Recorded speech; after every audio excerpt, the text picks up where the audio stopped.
ನಮಸ್ತೆ ಎಲ್ಲರಿಗೂ, ಖುಷಿ ಚಾನಲ್ಗೆ ಸ್ವಾಗತ. ಇವತ್ತು ಅಕೌಂಟ್ಸ್ ರಿಲೇಟೆಡ್ ವಿಡಿಯೋ ಹಾಕ್ತಾಯಿದ್ದೀನಿ. ಸೊ ಇ-ವೇ ಬಿಲ್ ಮಾಡೋದು ಹೇಗೆ ಅಂತ ತಿಳ್ಕೊಳ್ಳೋಣ. ಫಸ್ಟ್ ಇ-ವೇ ಬಿಲ್ ಮಾಡೋದಕ್ಕೆ ಯೂಸರ್ ನೇಮ್ ಪಾಸ್ವರ್ಡ್ ಇದ್ದೇ ಇರುತ್ತೆ. ಸೊ ನಾನಿಲ್ಲಿ ಹೈಡ್ ಮಾಡಿದ್ದೀನಿ. ಪಾಸ್ವರ್ಡ್ ಹಾಕ್ತಾಯಿದ್ದೀನಿ. ಪಾಸ್ವರ್ಡ್ ಹಾಕಾದ್ಮೇಲೆ ಕ್ಯಾಪ್ಚಾ ಬಂದಿರುತ್ತೆ. ಸೊ ಸೇಮ್ ಅದೇ ಕ್ಯಾಪ್ಚಾನೇ ಹಾಕಬೇಕು.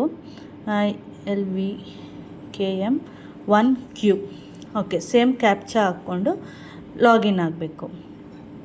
ಲಾಗಿನ್ ಆದಮೇಲೆ ಮೇಲೊಂದು ಹೋಮ್ ಐಕಾನ್ ಕಾಣುತ್ತೆ, ಅದ್ರ ಕೆಳಗಡೆ ಇ-ವೇ ಬಿಲ್ ಜನ್ರೇಟ್ ನ್ಯೂ ಅಂತ ಬರುತ್ತೆ ಆಪ್ಷನ್ನು, ಅಲ್ಲಿ ಹೋಗಬೇಕು.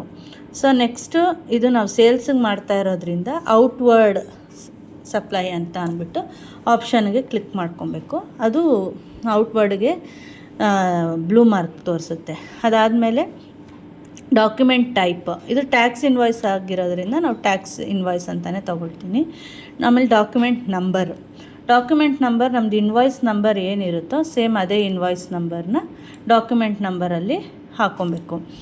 ಹಾಕ್ಕೊಂಡು ನೆಕ್ಸ್ಟ್ ಅಲ್ಲಿ ರೆಗ್ಯುಲರ್, ಶಿಫ್ಟು, ಆಮೇಲೆ ಬಿಲ್ಟು ಅಂತೆಲ್ಲ ಆಪ್ಷನ್ ಇರುತ್ತೆ. ನಾವು ಒಂದೇ ಇವಾಗ ಕಸ್ಟಮರ್ ಪ್ಲೇಸ್ಗೆ ಆಗ್ತಾ ಡೆಲಿವರಿ ಕೊಡ್ತಾ ಇರೋದ್ರಿಂದ ರೆಗ್ಯುಲರ್ ಅಂತಲೇ ನಾವು ಆಪ್ಷನ್ನ ಕ್ಲಿಕ್ ಮಾಡ್ಕೊಬೇಕು. ಅಲ್ಲಿ ಆಗಿದ ತಕ್ಷಣ ನಮಗೆ ನಮ್ಮದು ಏನು ಡೀಟೇಲ್ಸ್ ಇರುತ್ತೋ ಅದೆಲ್ಲ ಬರುತ್ತೆ. ಸೊ ಅದಾದಮೇಲೆ ನೆಕ್ಸ್ಟು ಪಾರ್ಟಿದು GST ನಂಬರ್ ಹಾಕ್ಕೊಬೇಕು. ಪಾರ್ಟಿದು ಅಂದರೆ ಅಲ್ಲಿ ನೇಮು, ಅಡ್ರೆಸ್ ಎಲ್ಲ ಕೊಟ್ಟಿರ್ತಾರೆ, ಮ್ಯಾನ್ಯಲಾಗಿ ಕೂಡ ಟೈಪ್ ಮಾಡ್ಕೊಬೋದು. ಬಟ್ ನಾವಿಲ್ಲೇ GST ನಂಬರ್ ಹಾಕ್ಕೊಂಬಿಟ್ರೆ ಡೈರೆಕ್ಟ್ ಅದಾಗದೇ ನಮಗೆ ತೋರಿಸುತ್ತೆ. ಸೊ ಅದು ಕೆಲವು ಸತಿ ರಾಂಗ್ ಆಗಿರ್ಬೋದು, ಇಲ್ಲ ಏನಾಗಿರ್ಬೋದು, ನಾವು ಕರೆಕ್ಷನ್ ಮಾಡ್ಕೊಬೋದು. ರೆಡ್ ಮಾರ್ಕಲ್ಲೇ ಇರುತ್ತೆ GST ನಂಬರು. ಸೊ ಅಲ್ಲಿ ನಾವು GST ನಂಬರ್ ಹಾಕಿದ ತಕ್ಷಣ ಅದಾಗದೇ ಪಾರ್ಟಿದು ಡೀಟೇಲ್ಸ್ ಎಲ್ಲ ತೋರಿಸುತ್ತೆ. ಪಾರ್ಟಿದಲ್ಲೇ ಡೀಟೇಲ್ಸ್ ಬರುತ್ತೆ. ಬಂದಾದಮೇಲೆ ಪ್ರಾಡಕ್ಟು. ಸೊ ನಾನಿದು ಮಾಡ್ತಾ ಇರೋದು ಇ-ವೇ ಬಿಲ್ ಬಂದು ವುಡ್ ಇಂಡಸ್ಟ್ರೀಸ್ಗೆ. ಸೊ ವುಡ್ ಇಂಡಸ್ಟ್ರೀಸಿಗೆ ಮಾಡ್ತಾ ಇರೋದ್ರಿಂದ ಡಿಸ್ಕ್ರಿಪ್ಷನ್ನು ಪ್ರಾಡಕ್ಟ್ ನೇಮ್ ಅಂತ ಬರುತ್ತೆ. ಸೊ ವುಡ್ ಡೋರ್ಸ್ ಅಂತ ನಾನು ತೊಗೊಳ್ತೀನಿ. Wood doors. ಸೊ ಡಿಸ್ಕ್ರಿಪ್ಷನಲ್ಲೂ ಸೇಮ್ ಅದೇ ನಂಬರೇನೇ, ಅದೇ ಹೆಸರೇ ಹಾಕ್ಕೊಂಡು ಟೈಪ್ ಮಾಡ್ಕೊಳ್ತೀನಿ. ನೆಕ್ಸ್ಟು HSN ಕೋಡ್ ಹಾಕ್ಕೊಬೇಕು. HSN ಕೋಡು ನಂದು ಏನಿದೆ ಅಂತಂದರೆ ಅಲ್ಲಿ ಏನು ನಮಗೆ HSN ಕೋಡಲ್ಲಿ ಆನ್ಲೈನಲ್ಲಾದರೂ ನೀವು ಚೆಕ್ ಮಾಡ್ಕೊಬೋದು, ಹೆಂಗೆ ಬೇಕಾದ್ರೆ ಮಾಡ್ಕೊಬೋದು. ಸೊ ನಂದು HSN ಕೋಡ್ ಬಂದು 41820 ಅಂತ ಇದೆ. ಸೊ HSN ಕೋಡ್ ಹಾಕ್ಕೊಂಡು ಕ್ವಾಂಟಿಟಿ ಹಾಕ್ಕೊಬೇಕು. ಸೊ ನಾವಿದು ಪೀಸಸ್ ಲೆಕ್ಕದಲ್ಲಾದರೂ ಕಳಿಸ್ತಾ ಇರ್ತೀವಿ, ಲೆಂತ್ ಲೆಕ್ಕದಲ್ಲಿರುತ್ತೆ, ಇಲ್ಲ ನಂಬರ್ಸ್ ಲೆಕ್ಕದಲ್ಲಿರುತ್ತೆ, ಏನು ಬೇಕಾದ್ರೆ ನಾವು ಹಾಕ್ಕೊಬೋದು. ಸೊ ಇದನ್ನು ನಾನು ಇದು ಪೀಸಸ್ ಅಂತ ತೊಗೊತಾ ಇದ್ದೀನಿ. ಸೊ ಇದು ನಮ್ಗೆ ಬಿಲ್ಲಲ್ಲಿ ನಾವು ಹಾಗೆ ಮೆನ್ಷನ್ ಮಾಡೋದು, ಹಂಗಾಗಿ ನಾವು ಅದನ್ನೇ ತೊಗೊತಿದ್ದೀನಿ. ಅದಾದಮೇಲೆ ಅಲ್ಲಿ ನಮಗೆ ಶಾರ್ಟ್ ಫಾರ್ಮ್ಸ್ ಬರುತ್ತೆ. ಶಾರ್ಟ್ ಫಾರ್ಮ್ಸಲ್ಲಿ ನಾವು ಅಲ್ಲಿ ಏನು ಕೊಟ್ಟಿರ್ತಾರೋ ನಾವು ಅದನ್ನೇ ತೊಗೊಬೇಕು. ಇವಾಗ 50 ಪೀಸಸ್ ಅಂತ ಇರೋದ್ರಿಂದ ನಾನು 50 ನಂಬರ್ಸ್ ಅದು ನಡೆಯುತ್ತೆ. ಪೀಸಸ್ ಅಂತ ಅಂದರೂ ನಡೆಯುತ್ತೆ, ನಂಬರ್ಸ್ ಅಂತಾದ್ರೂ ತೊಗೊಬೋದು. NOS ಅಂತ ನಾನು ತೊಗೊಂಡಿದ್ದೀನಿ. ಅದಾದಮೇಲೆ ಟ್ಯಾಕ್ಸಬಲ್ ಏನು ವ್ಯಾಲ್ಯೂ ಇರುತ್ತೋ ಇದು ಈಚ್ ಪ್ರಾಡಕ್ಟ್ಗೂ ಹಾಕ್ಕೊಬೇಕು. ಅಂದರೆ ಎಲ್ಲ ಸೇರಿ ಲಂಸಮಾಗಿ ಒಂದೇ ಮಾಡಬಾರ್ದು, ಸಪ್ರೇಟಾಗಿಯೇ ಈಚ್ ಪ್ರಾಡಕ್ಟದ್ದು ಹಾಕ್ಕೊಬೇಕು. ಎಷ್ಟು ನಮ್ಮದು ಟ್ಯಾಕ್ಸ್ ಇರುತ್ತೋ ರೇಟ್ ಆಫ್ ಟ್ಯಾಕ್ಸ್ ಅದನ್ನ ಹಾಕ್ಕೊಳ್ಳೋದು. ನಮ್ಮದು 9+9 ಇದೆ. ಸೊ 9+9 ಹಾಕ್ಕೊಂತಂತಂದರೆ ಅದಾಗದೇ ಇದಾಗಿರುತ್ತೆ, ಕ್ಯಾಲ್ಕುಲೇಟ್ ಆಗಿರುತ್ತೆ. ಟ್ಯಾಕ್ಸಬಲ್ಲು CGST SGST ಎಷ್ಟು ಅಂತ ಕ್ಯಾಲ್ಕುಲೇಟ್ ಆಗಿರುತ್ತೆ. ಅದಾದಮೇಲೆ ನೆಕ್ಸ್ಟ್ ಪ್ರಾಡಕ್ಟು, ಇನ್ನೂ ಒಂದು ಪ್ರಾಡಕ್ಟ್ ಬಂದು ಟೀಕುಡ್ ಡೋರ್ಸ್. ಸೊ ಟೀಕುಡ್ ಡೋರ್ಸ್ ಅಂತಲೇ ಡಿಸ್ಕ್ರಿಪ್ಷನಲ್ಲಿ ತೊಗೊಂಡಿದ್ದೀನಿ. Same as it Yesu HSN code ಹಾಕ್ಕೊಂಡು ಕ್ವಾಂಟಿಟಿ ನಾವು ಏನು ಕ್ವಾಂಟಿಟಿ ಇರುತ್ತೋ ಆ ಕ್ವಾಂಟಿಟಿ ಹಾಕ್ಕೊಂಡು ತಿರ್ಗಾ ಸೇಮ್ ನಂಬರ್ಸ್ NOS ಹಾಕ್ಕೊಳ್ಳೋದು. NOS ಹಾಕ್ಕೊಂಡು ಟ್ಯಾಕ್ಸಬಲ್ ವ್ಯಾಲ್ಯೂ 9+9 ಹಾಕ್ಕೊಂಡು ಇಲ್ಲಿ ಆ್ಯಡ್ ಮಾಡಿಕೊಂಡ್ರೆ ನಮಗೆ ಟೋಟಲಾಗಿ ಬಿಲ್ ಇದು ಟ್ಯಾಕ್ಸ್ ಅಮೌಂಟ್ ತೋರಿಸುತ್ತೆ. ಒಂದೇ ಸಪ್ರೇಟಾಗಿ ಇಲ್ಲಿ ನಾವು ಡಿಸ್ಕ್ರಿಪ್ಷನಲ್ಲಿ ತೋರಿಸ್ತೀವಿ, ಬಟ್ ಇಲ್ಲಿ ಟ್ಯಾಕ್ಸಬಲ್ಲು ಮತ್ತು ಟ್ಯಾಕ್ಸ್ ಕ್ಯಾಲ್ಕುಲೇಟ್ ಆಗೋದು ಎರಡು ಸೇರಿ ನಮಗೆ ಕ್ಯಾಲ್ಕುಲೇಟ್ ಆಗಿರುತ್ತೆ. ಅದು ಹಾಗೆ ನಾವೇನು ಇದು ಮಾಡ್ಕೊಳ್ಳೋದೇನಿಲ್ಲ. ಕನ್ಫ್ಯೂಸ್ ಏನಾಗೋ ಅವಶ್ಯಕತೆ ಏನಿಲ್ಲ. ಮತ್ತು ಇನ್ನೊಂದು ಪ್ರಾಡಕ್ಟು ಆ್ಯಡ್ ಮಾಡ್ಕೊಬೇಕು, ಅದೇ ಮೇಲೆ ಪ್ಲಸ್ ಬಟನ್ ಕಾಣುತ್ತಲ್ಲ ಅಲ್ಲಿ ಆ್ಯಡ್ ಮಾಡ್ಕೊಳ್ಳೋದು. ನೆಕ್ಸ್ಟ್ ಐಟಮ್ ಸೇಮ್ ಅದೇ ಟೀಕುಡ್ ಡೋರ್ಸೆ ಇದೆ, ಟೀಕುಡ್ ಡೋರ್ಸೆ ಹಾಕ್ಕೊಂಡು ಅದರ ಸೇಮ್ HSN ಕೋಡ್ ಹಾಕ್ಕೊಳ್ಳೋದು. HSN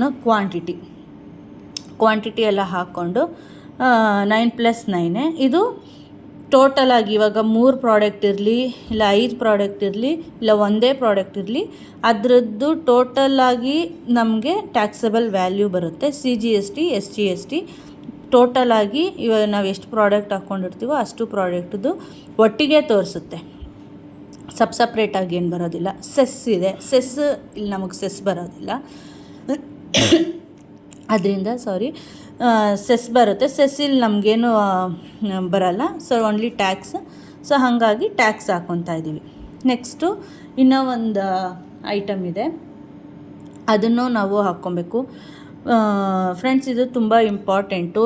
ಎಬವ್ 50,000 ಇದ್ಮೇಲೆ ನಾವು ಇ-ವೇ ಬಿಲ್ ಮಾಡಲೇಬೇಕು, ಕಂಪಲ್ಸರಿ. ಅದು ಇ-ವೇ ಬಿಲ್ ಮಾಡ್ದಿರ ನಾವು ಇದನ್ನು ಕಳಿಸೋ ಆಗಿಲ್ಲ, ಏನೇ ಐಟಮ್ಸ್ ಕೂಡ ಆಚೆ ಕಳಿಸೋ ಆಗಿಲ್ಲ.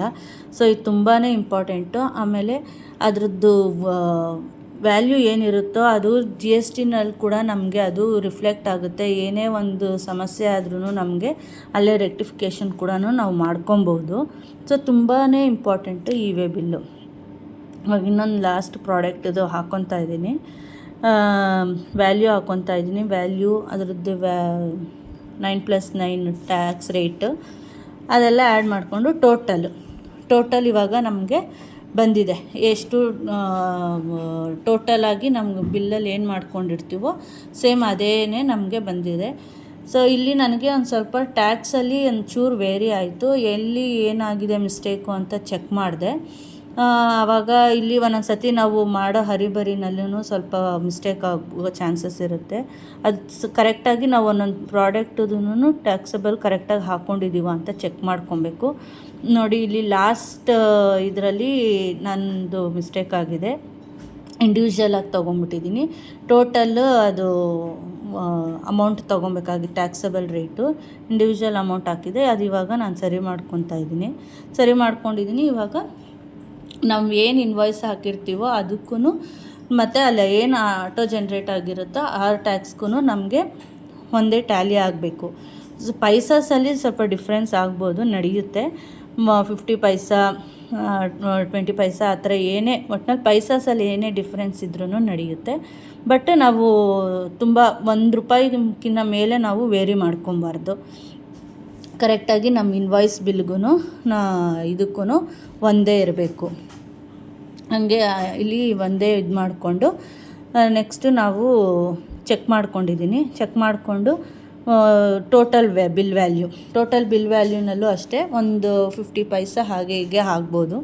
ಅದಾದಮೇಲೆ ಒಂದು ಟೋಟಲ್ ಗ್ರ್ಯಾಂಡ್ ಟೋಟಲ್ಗೂ ಬಿಲ್ಗೂ ನಾವು ಚೆಕ್ ಮಾಡಿಕೊಂಡು ಅದು ಕರೆಕ್ಟ್ ಮ್ಯಾಚ್ ಆಗುತ್ತೆ.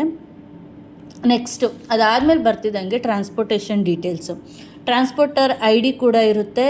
ಇಲ್ಲ ID ಆದರೂ ಹಾಕ್ಬೋದು, ಇಲ್ಲ ನಾವು ಇಂಡಿವಿಜುವಲ್ ಗಾಡಿನಲ್ಲಿ ಕಳಿಸ್ತಾ ಇದ್ದೀವಿ, ನಮ್ಮದೇ ಪರ್ಸ್ನಲ್ ವೆಹಿಕಲ್ಲೋ ಇಲ್ಲ ಯಾವ್ದಾದ್ರು ಪೋರ್ಟಲಲ್ಲಿ ಬುಕ್ ಮಾಡಿ ಕಳಿಸ್ತಾ ಇದ್ದೀವಿ ನಾವು ಐಟಮು ಅಂತ ಅಂದ್ರೂ ನಾವು ಅದೂ ಇರುತ್ತೆ. ಅದು ಪಾರ್ಟ್ B ಇರುತ್ತೆ. ವೆಹಿಕಲ್ದು ನಂಬರು, ನಾವು ಯಾವ ಪ್ರೈವೇಟ್ ವೆಹಿಕಲಲ್ಲಿ ನಾವು ಕಳಿಸ್ತಾ ಇದ್ದೀವೋ ಅದ್ರ ವೆಹಿಕಲ್ ನಂಬರ್ ಕರೆಕ್ಟಾಗಿ ಹಾಕಬೇಕು. ಆಮೇಲೆ ಮೋಡ್ ಇರುತ್ತೆ, ರೋಡು, ರೈಲ್, ಏರ್ ಅಂತ. ಬಟ್ ನಾವು ಆಲ್ಮೋಸ್ಟ್ ಕಳಿಸೋದೇ ರೋಡ್ ಆಪ್ಷನ್ಗೆ ನಾವು ಸೆಲೆಕ್ಟ್ ಮಾಡ್ಕೊಬೇಕು. ವೆಹಿಕಲ್ ಟೈಪು ರೆಗ್ಯುಲರ್ ಇರುತ್ತೆ.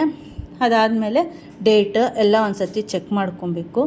ಅದಾದಮೇಲೆ ಎಲ್ಲ ಟೋಟಲ್ ಬಿಲ್ಲು ಎಲ್ಲನೂ ಚೆಕ್ ಮಾಡಿಕೊಂಡು ನಾವು ಸಬ್ಮಿಟ್ ಅಂತ ಕೊಟ್ಬೋದು. ಪ್ರಿವ್ಯೂ ಕೂಡ ನೋಡ್ಕೊಬೋದು, ಬಟ್ ಅಲ್ಲೇನು ಮಿಸ್ಟೇಕ್ ಆಗಿರಲ್ಲ.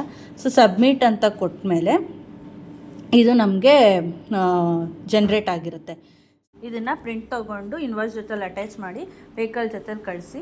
ವಿಡಿಯೋ ಇಷ್ಟ ಆದಲ್ಲಿ ಲೈಕ್ ಮಾಡಿ, ಶೇರ್ ಮಾಡಿ, ಚಾನಲ್ಗೆ ಸಬ್ಸ್ಕ್ರೈಬ್ ಆಗಿ. Thank you.